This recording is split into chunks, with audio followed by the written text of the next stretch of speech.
A man who'd once been on death row, scheduled for execution the very next day, was suddenly freed when the police admitted they had fabricated the key evidence against him. The judge ruled that there was insufficient proof, and the man was found not guilty. His name was Tommy, known in the underworld as the Jesuit. As Tommy walked out of prison, a car pulled up. It was his lawyer, the one who had gotten him cleared. They exchanged a knowing smile. To the lawyer, as long as the money was right, there was always a way out. He reminded Tommy that this was a full acquittal, not parole. He was free to go wherever he pleased, completely unsupervised. Still, the lawyer advised him to leave town as soon as possible. Not the police, as far as they're concerned. You took one of their own, and certainly not the fucking Jobos. You're fucked there. Sure enough, that very night, Tommy was attacked. A group of state troopers surrounded him and beat him mercilessly.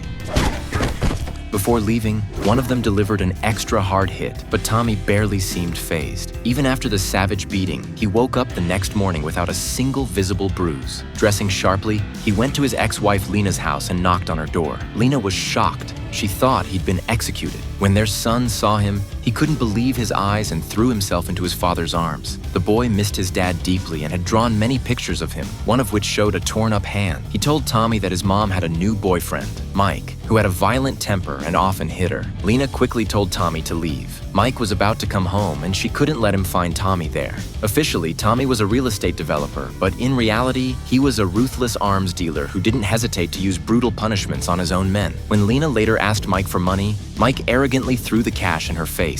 That scene was witnessed by Tommy, who had been secretly following them. Furious but powerless, he got back in his car and drove off. Lena was someone else's woman now. He couldn't interfere, but he couldn't let his son suffer. He decided to take the boy away. At the same time, some of Tommy's old enemies from the mob came after him. He didn't waste time talking. These weren't cops, so he could fight back without restraint.